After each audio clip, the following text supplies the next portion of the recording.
வெண்முரசு. கார்கடல் 39. வாசிப்பது சந்தீப். நாகக் களமுற்றத்தில் அமர்ந்து அரவான் சொன்னான். நான் இப்போது 108 இதழ்களுடன் விரிந்த பெருந்தாமரையின் இதழ்கள் ஒன்றன் மீது ஒன்றென மெல்ல படிந்து ஒற்றை வளையமென்றாகி குவிந்து மொட்டாகி இறுகி செண்டாகி மணியாகி மூடிக்கொள்வதை பார்க்கிறேன். உறுதியான ஓர் எண்ணம் மலரை உலோகமென்றாக்கும் என்பதை அறிந்தேன். மலர்ச்சூழ்க்கைக்குள் பாண்டவ இளையோனாகிய அபிமன்யு முழுமையாகவே சிக்கிக் கொண்டான். அவனைச் சூழ்ந்து கௌரவர்களின் பெருவீரர்கள் அனைவரும் குலைத்த வில்லுடன் நிறைந்த ஆவனாழியுடன் வந்து வளையமென்றானார்கள். நெடுநேரம் என்ன நிகழ்கிறதென்று அபிமன்யுவுக்கு புரியவில்லை. வெறிகொண்டு அம்பு தொடுத்து அவன் துரோணரை பின்னடையச் செய்து கொண்டிருந்தான். துரோணருக்கு உதவ வந்த கர்ணனையும் அவன் தன் அம்புகளால் எதிர்கொண்டான். கர்ணனின் தேரிலறைந்து அதன் பொற்பூச்சு தகடுகளை நெளிய வைத்த தன் அம்புகள் அவனை மேலும் மேலும் வெறிகொள்ளச் செய்தன. கர்ணனின் தேர் நீரில் மூழ்கும் கலம் என கௌரவப் படைக்குள் பின்னடைவதை அவன் தன் வில்திறனின் வெற்றி என்றே கருதினான். சூதர்களின் சொற்கள் அவனுள் எழுந்தன. என்றும் வாழும் காவியங்களை அவன் இளைய உள்ளம் நேர்முன் எனக் கண்டது. கர்ணனை மறு எல்லை வரை கொண்டு சென்று வீழ்த்தும் பொருட்டு பேரம்பொன்றை எடுத்தபோதுதான் தன்னைச் சூழ்ந்து கௌரவர்களின் அனைத்து முதன்மை வில்லவர்களும் நாணேற்றிய வில்லுடன் சினமெழுந்த கண்களுடன் நின்றிருப்பதை பார்த்தான். சிக்கிக் கொண்டு விட்டோம் என்று உணர்ந்ததும் அவனுள் முதலில் எழுந்தது ஒரு களிப்புதான். பிற எவருக்கும் நிகழாத ஒன்று தனக்கு நிகழ்ந்துள்ளது. 1000 பல்லாயிரம் வருடங்கள் சூதரும் புலவரும் சொல்லி விரிக்கும் தகைமை கொண்ட ஒன்று. அக்களத்தில் பொருதி வீழ்ந்த பல்லாயிரவரில் ஒருவனாக அன்றி எப்போதும் தனித்தவனாக அவனை ஆக்கும் ஒன்று. உரக்க நகைத்தபடி அவன் கூவினான், வருக! கௌரவ வில்லவர் அனைவரும் வருக! வில்லென்றால் என்னவென்று நோக்கி அறிக! அவன் தன் அம்புகளால் அவர்கள் அனைவரையும் மாறி மாறி எதிர்த்தான்.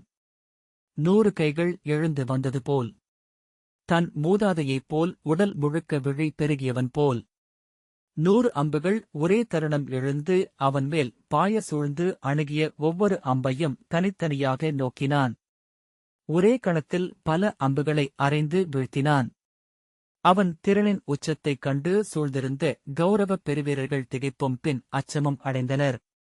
அர்ஜுனனுக்கு வைத்த பொறியில் அவன் வந்து சிக்கிக் கொண்டது அவர்களுக்கு முதலில் அளித்த ஏமாற்றத்தை அந்த அச்சம் போக்கியது. அத்தருணத்தில் அவனை அவ்வாறு வீழ்த்தாவிடில் அந்த போர் ஒருபோதும் முடிவடையப் போவதில்லை எனும் உணர்வை அங்கிருந்த அனைவருமே அடைந்தனர். அபிமன்யு சலியரின் வில்லை உடைத்தான். பூருசிரவசின் தலைக்கவசமும் உடல்கவசமும் உடைந்து தெரித்தது. அவன் தன் தேரை பின்னிழுத்து கவச வீரர்களுக்கிடையே மறைந்து கொண்டான். துரியோதனன் வெறிக்கூச்சல் இட்டபடி எழுந்து வர அவன் கவசத்தை உடைத்து தோளில் 3 அம்புகளால் அறைந்து தேர்த்தட்டில் நினைவிழந்து விழச் செய்தான். கௌரவ மைந்தராகிய குபந்தனும் கேரகனும் கேதுவும் கௌசலனும் க்ஷமகனும் க்ஷுபனும் குரோதகனும் கும்பனும் கந்தகனும் கணகனும் கஜகர்ணனும் கற்பனும் காத்திரனும் அவன் அம்புகள் பட்டு தேர்த்தட்டுகளிலிருந்து அலறி வீழ்ந்தனர். மைந்தர்கள் இறப்பதைக் கண்டு துரியோதனன், அங்கரே, இவனை வீழ்த்த உங்களால் மட்டுமே இயலும் என்று கூச்சலிட்டான். கர்ணன் தன் வில்லின் நாணை இழுத்து முரலல் ஒலி எழுப்பியபடி அபிமன்யுவை நேர் நின்று எதிர்த்தான். நாகபாசனின் தேருக்குப் பின் 1000 தலையுடன் சேடன் எழுந்தது போல் நாகற்படை பொங்கி வளைந்து அலை நிலைத்தது போல் நின்று நா பறக்க விழி ஒளிர ததும்புவதை நான் கண்டேன்.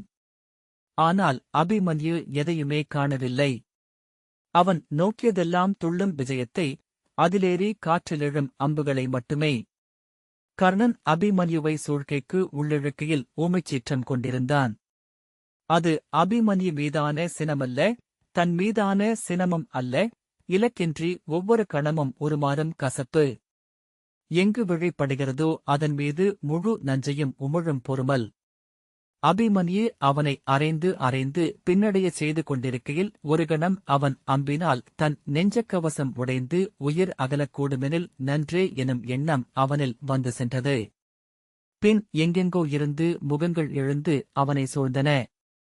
இளிவரல்கள், அரைக்கூவல்கள், பின்னர் துளித்த ஒரு துளி விழிநீர். தன் சிற்றத்தை திரட்டிக்கொள்ள அவன் முயன்றான். ஆனால் நெஞ்சிலெழுந்த விசை விஜயத்தை சென்றடையவில்லை. முற்றிலும் அபிமன்யு சூழ்ந்து கொள்ளப்பட்டதும் கர்ணன் திகைத்தவன் போல் வில்லை தாழ்த்தி தேர்த்தட்டில் வெறுமனே நின்றான். பூருசிரவசும் சலியரும் கிருபரும் துரோணரும் இணைந்து அவனைத் தாக்க மலர் சூழ்க்கை ஒரு பெரும் நீர்ச்சுழியென சுழல அதன் மையத்தில் விசை கொண்டு தன்னைத்தான் சுற்றியபடி அவன் போரிடுவதை வெறித்து நோக்கியபடி அவன் நின்றான். தாக்குக! நம் மைந்தருக்கு பழிநிகர் செய்க! அவன் மானுடனே அல்ல. குருதிப்பலி ஆடன் கொழுந்தெய்வம் என துரியோதனனின் ஆணையை அவன் கேட்டான். ஆயினும் அவனால் கைதூக்க இயலவில்லை. அவனுக்கு வலப்பக்கம் தேர்தூணில் உடல் சுழற்றி எழுந்தது கார்கோடகன் எனும் நாகம். எழுக உன் நஞ்சு! எழுக உன் கூர்வாளி! என்று அது கர்ணனிடம் சொன்னது. மாநாகனே, அறிக! உமிழப்படாத நஞ்சு மணி என்றாகும். மணி வெறும் ஒளி மட்டுமே. உமிழப்படுகையிலேயே நஞ்சு பொருள் கொள்கிறது என்று அது கூறியது. இடப்பக்கம் எழுந்தது அஸ்வமுகன் எனும் பெருநாகம். கொல் அவனை! ஒவ்வொரு கணமும் நீ இழந்தவை அனைத்திற்கும் நிகரென இப்பழியை கொள். இங்கு ஒருமுறையேனும் முழுமையாக வெல். கொல் அவனை! கொல் என்று அறை கூவியது. நாகங்கள் அவனைச் சூழ்ந்து திளைத்து கொல்! கொல்! கொல் என்றன. 1000 பாறைகளில் அரைந்து சிதறிய அலை பின்வாங்குகையிலேனும் விசை கொண்டாக வேண்டும். நாகனே, கதிரவன் மைந்தனே, இத்தருணத்தில் எழுக உன் விசை! இப்போதெழுக உன் சீற்றம்! என்றது அஜமுகன் என்னும் மாநாகம். கர்ணனின் கையிலிருந்து விஜயம் தயங்கியது. அத்தருணம் தேர் திரும்ப உரக்க நகைத்தபடி ஒரு கணம் அவனை நோக்கிய அபிமன்யுவில் இளைய அர்ஜுனன் தோன்றி மறைந்தான். சீற்றம் கொண்டு தன் நாணை இழுத்து அம்புகளால் அபிமன்யுவை அறைந்தான். மேலும் மேலுமென அறைந்து அபிமன்யுவின் தோள்கவசங்களை உடைத்தெறிந்தான். அவன் நெஞ்சக்கவசம் உடைந்து தெரித்தது. வில் அருந்தது. தேரிலிருந்து அவன் பாய்ந்திறங்கிய கணம் புறவிகள் கழுத்தறுபட்டு சரிந்தன. கவிழ்ந்த தேருக்குப் பின்னால் பாய்ந்திறங்கி விழுந்து கிடந்த வீரனொருவனின் வில்லை எடுத்து அபிமன்யு அவர்களை எதிர்கொண்டான். இடும்பர்களின் மலையில் வெறியாற்றெழுந்து நெஞ்சில் அரைந்து துள்ளிச் சுழன்றெழுந்து பார்பாரிகன் சொன்னான். இதோ நான் மலர்ச்சூழ்கையின் நடுவே நின்று அந்த இளையவனை பார்த்துக் கொண்டிருக்கிறேன். அவன் கைகளில் எழுவது தன்னை மட்டுமே எண்ணி முழு வாழ்வையும் நிகழ்த்திய ஒருவனில் மட்டுமே எழும் பேராற்றல். ஆணவம் கூர்த்து முனை கொண்டு சூடிய ஒளி. எவ்வுணர்வும் உச்சமடைகையில் அது தெய்வங்களுக்குரியதாக ஆகிறது. அவன் போரிடுவதைக் காண வெண்ணிற முகில்களிற்றின்மேல் இந்திரன் வந்திறங்கினான். தேவர்கள் முகில்கள் தோறும் பெருகினர். முகில்கள் செறிந்து வான் இருண்டது. கீழ்ச்சரிவில் இடியோசையும் மின்னலுடன் எழுந்தது. கைப்பெருகி சித்தம் ஒன்றென்றாகி நின்று அவன் போரிடுகையில் சூழ்ந்திருந்த கௌரவ வீரர்கள் ஒவ்வொருவரும் காற்றறியில் சுழன்று பதறிப் பறக்கும் பறவைகள் போல் அலைமோதினார்கள். உடன் வந்த பாஞ்சால வீரர்கள் அனைவரும் கொன்றொழிக்கப்பட அபிமன்யு தன்னந்தனியனாக நின்று போரிட்டான். அவன் அம்புகள் பட்டு சுபலரின் 7 படைத்தலைவர்கள் தேர்தட்டுகளில் விழுந்தனர். துரியோதனன் தன்னெதிரே தழலென ஆடி நின்றிருந்த அர்ஜுனனை பார்த்தான். நடுங்கும் கைகளுடன் தேரில் அமர்ந்திருந்தான். அவனுக்கு இருபுறமும் துச்சகனும் துச்சாதனனும் வில் சோர தேரில் பின்னடைந்து கொண்டிருந்தனர். கோசல மன்னன் பிரகத்பலன் தன் தேரிலிருந்து வில்லுடன் பாய்ந்திறங்கி இந்த கணத்திற்கென்றே வாழ்ந்தேன் பாண்டவனே என்று கூவியபடி அபிமன்யுவை நோக்கி சென்றான். உடைந்த அம்புகளில் சிலவற்றை பொறுக்கியபடி எழுந்த அபிமன்யு நான் தளர்ந்த வில்லுடன் அவனை எதிர்த்தான். அவர்களிடையே போர் தொடங்கியதுமே அது நிகர்நிலையில் இல்லை எனத் தெரிந்தது. செல்க, கோசலனை காத்து நில்லுங்கள் என்று துரியோதனன் கூவினான். பிருகத்பலன் அபிமன்யுவின் வில்லை உடைத்தான். எஞ்சிய ஒற்றை அம்புடன் அவன் தேர்ச்சகடம் ஒன்றுக்கு அடியில் பதுங்கினான். கர்ணன் நான் குலைத்தபடி தேரில் அபிமன்யுவை நோக்கி வருவதற்குள் அருகில் உடைந்து கிடந்த தேர் ஒன்றின் மேல் பாய்ந்தேறிய அபிமன்யு அந்த ஒற்றை அம்பை வீசி பிருகத்பலனின் கழுத்து நரம்பை வெட்டினான். பொத்திய விரல்களின் நடுவே குருதி கொப்பளித்து எழ வாய்க்கோணலாகி கால்கள் குழைய பிருகத்பலன் களத்தில் விழுந்தான். அவன் மானுடனல்ல, ஏதோ போர் தெய்வம் அவன் உடலில் இறங்கியிருக்கின்றது என்று துச்சகன் கூவினான். மூத்தவரே, இளைய பாண்டவனில் குடியிருக்கும் 1/7 மடங்கு விசையுடன் இவனில் எழுந்துள்ளது. நம்மால் இவனை வீழ்த்த இயலாது என்று துச்சாதனன் சொன்னான். தன் வில்லை எடுத்து அம்பால் அவனை அறைவதற்கான ஆற்றலை முற்றாக இழந்து அமர்ந்திருந்தான் துர்மதன். கர்ணனின் அம்புகளால் தேரிழந்து விருந்தரையில் நின்றிருந்த அபிமன்யு வீழ்ந்து கிடந்த ஒருவனின் வில்லை தரையிலிருந்து எடுத்து கீழே உதிர்ந்திருந்த அம்புகளை பொறுக்கி எய்தான். அவ்வில்லை அஸ்வத்தாமனின் அம்பு உடைக்க பாய்ந்து தேருக்கடையினூடாக மறுபக்கம் சென்று பிறிதொரு வில்லை மண்ணிலிருந்து எடுத்து போரிட்டான். தன்னைச் சூழ்ந்து பறக்கும் ஒவ்வொரு அம்புக்கும் நெளிந்தும் ஒளிந்தும் தப்பி மேலும் மேலும் விழுந்த அவர்களின் அம்புகளைப் பொறுக்கி அவன் போரிட்டான். துரியோதனன் ஒரு கணத்தில் நிறுத்துங்கள், போதும் இப்போர் என்று கூவினான்.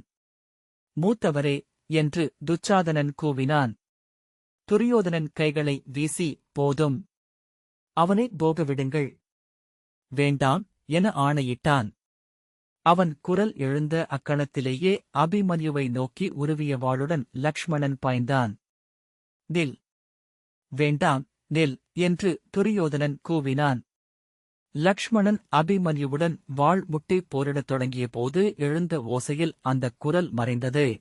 அவர்கள் இருவரும் வெறிகொண்டு உச்சத்திலிருந்து உச்சத்திற்கு எழுந்து போரிட்டனர். அபிமன்யுவின் வாள் விசையும் சுழற்சியும் கொண்டிருந்தது. லக்ஷ்மணனின் வாள் எடையும் நீளமும் கொண்டிருந்தது. அபிமன்யுவின் வாளை லக்ஷ்மணனின் வாள் உடைத்தது.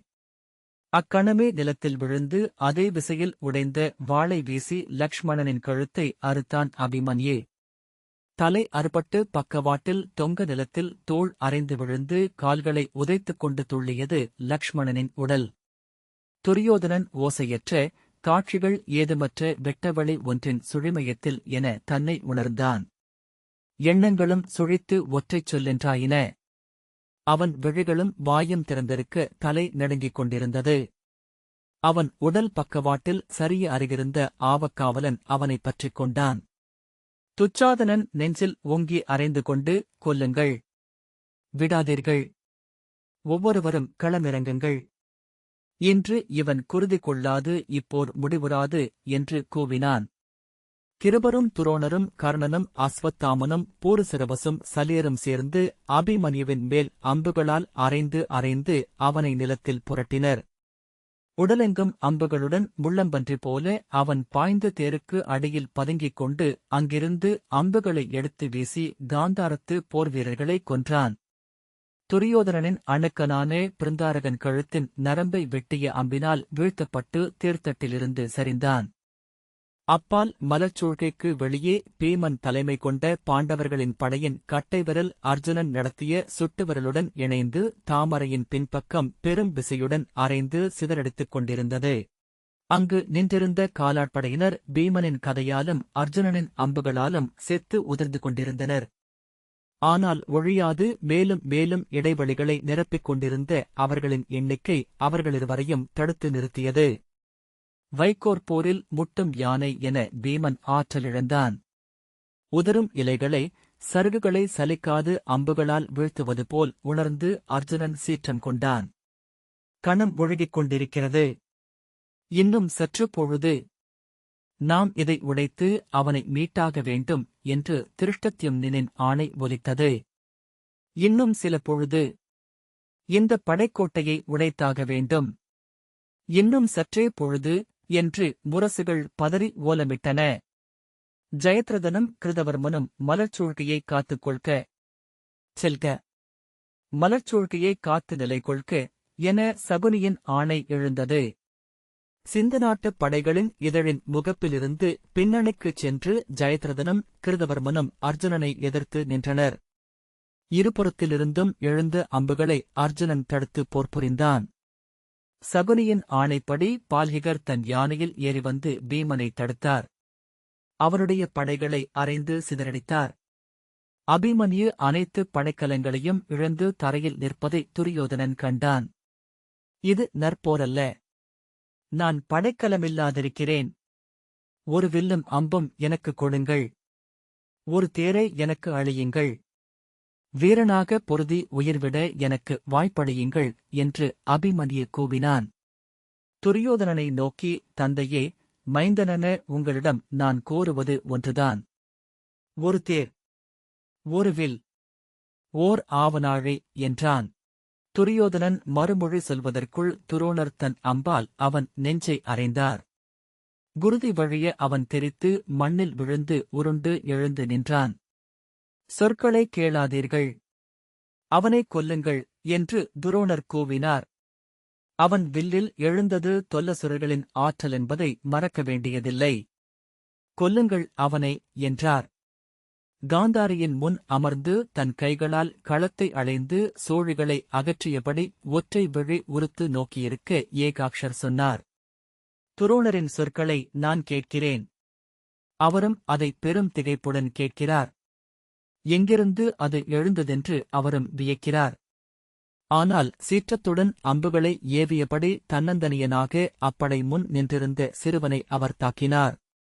பிற கௌரவ வீரர்கள் அனைவரும் வில் தாழ்த்தி திகைப்புடன் அவரை பார்த்து நின்றனர். துரியோதனன் தன் வில்லை மடிமேல் வைத்து இரு கைகளாலும் தலையைத் தாங்கி உடல் குறுக்கி அமர்ந்துவிட்டான். கண்களில் கண்ணீர் வழிய துச்சாதனனும் நோக்கை திருப்பி உடல் நடுக்குற துச்சகனும் நின்றிருந்தனர். கர்ணன் தன் வில்லில் கோத்திருந்த அம்புடன் வெறுப்பு நிறைந்த முகத்துடன் அந்நிகழ்வை பார்த்தான். எவரும் ஒரு சொல்லும் உதிர்க்கவில்லை. மேலும் மேலும் வெறிகொண்டு வசைச் சொற்களை உதிர்த்தபடி துரோணர் அபிமன்யுவை அம்புகளால் அறைந்தார். அவன் தேருக்கு அடியில் ஒளிய அம்புகளால் அதன் சகலத்தை உடைத்து தெறிக்க வைத்து அவனை அடித்தார். அவன் புரண்டு தேர்த்தட்டுக்கு அடியில் சென்று மறைய அவருடைய அம்புகள் தேரையே உடைத்து தெறிக்க வைத்து அவனை வெளிக்கொணர்ந்து தாக்கின. உடலெங்கும் அம்புடன் அவன் மண்ணில் புரண்டு குருதி வழியும் முகத்துடன் கையூன்றி எழ முயன்றான். நீ யார் அர்ஜுனனா? கீழ்மகனே, நீ அர்ஜுனனா என்ன? என்று துரோணர் பற்களை கடித்தபடி கூவிக்கொண்டிருந்தார். ஆசிரியனுக்கே கற்பிக்கிறாயா? நீ அசுரன், நீ அரக்கன். பின்னர் தன் வில்லை ஓங்கி தேர்த்தட்டில் வீசிவிட்டு இரு கைகளையும் விரித்து பீடத்தில் அமர்ந்தார். அபிமன்யு எழுந்து விழுந்து கிடந்த தேர்ச்சகடம் ஒன்றை எடுத்துக்கொண்டு துரோணரை தாக்கச் சென்றான்.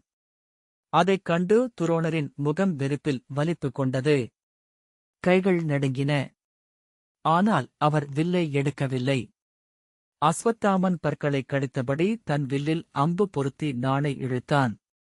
அக்கணம் துரியோதனன், வேண்டாம், போதும், நிறுத்துங்கள், நிறுத்துங்கள் இதை என்று கூவினான். துச்சாதனன், மூத்தவரே, நம் மைந்தனைக் கொன்றவன் இவன் என்று கூச்சலிட்டான். இவன் தலையை என் கைகளால் உடைக்கிறேன் என்று அவன் பாய்ந்தபோது அவன் மைந்தன் துருமசேனன், நில்லுங்கள் தந்தையே, மூத்தவருக்காக நான் முடிக்க வேண்டிய கணக்கு இது என கதையுடன் அபிமன்யு மீது பாய்ந்தான். அபிமன்யு உடலெங்கும் தைத்து நின்று குருதி வீழ்த்திய அம்புகளுடன் தேர்ச்சக்கரத்தால் துருமசேனனை எதிர்த்தான். துருமசேனனின் அறைகள் பட்டு அந்த தேர்ச்சகடம் உடைந்தது. அறைப்பட்டு அபிமன்யு மண்ணில் விழுந்தான். துள்ளி அகன்றும் புரண்டும் அவன் கதையின் அறைகளை ஒழிந்தான். மலர்ச்சூழ்கைக்கு வெளியே ஜெயத்ரதனின் வில்லை முறித்தபின் அர்ஜுனன் காண்டீபம் தாழ்த்தி உரத்த குரலில், சைந்தவரே, நான் உங்களுக்குச் செய்த உதவிகளுக்காக உளங்கொள்க. நீங்கள் சொன்ன சொற்களுக்காக என்னை விடுக என்றான். பின்னணியில் சகுனியின் முரசு, பொருதுக, பொருதுக என்று முழங்கியது. அர்ஜுனனை நோக்கி ஒரு கணம் தயங்கிய ஜெயத்ரதன் மாற்று வில்லை வாங்கி அவன் மேல் மேலும் அம்புகளை தொடுத்தபடி முன்னேறி வந்தான். அவனை அறைந்து அறைந்து பின்னகரச் செய்து கொண்டிருந்த அர்ஜுனனின் கண்களிலிருந்து நீர் பெருகி வழிந்தது. அபிமன்யு குருதி வழிய நிலை தடுமாறி கால் தளர்ந்து விழுந்தான். அவன் விழிகள் தளர்ந்து மூட கைகள் குழைந்தன. துருமசேனன் அவன் நெஞ்சின் மேல் கால் வைத்து, என் மூத்தவரின் குருதிக்காக இது என்று கூவியபடி கதையால் அவன் தலையை ஓங்கி அறைந்து உடைத்தான். தலைக்கோப்பை உடைந்து அகல, வெண்கூழென தலைக்குள்ளிருந்து மூளை வெளிப்பட, கைகால்கள் விதிர்த்து இழுத்துக்கொள்ள அபிமன்யு தன் குருதியால் சேரான மண்ணில் கிடந்து புடைந்தான். அவன் வாயிலிருந்து ஏதோ சொல் எழுவதை கர்ணன் கூர்ந்து நோக்கினான். துருமசேனனும் குருதியும் நிணமும் வழிந்து தன் கதையைத் தாழ்த்தி முழந்தாளிட்டுக் குனிந்து அவ்வுதடுகளைப் பார்த்தான். ஒரு பெயர் சொல்லப்படுவது போல் தோன்றியது. அது என்னவென்று அவர்களால் உய்த்துணரக்கூடவில்லை. இந்த வாசிப்பை கேட்டதற்கு நன்றி.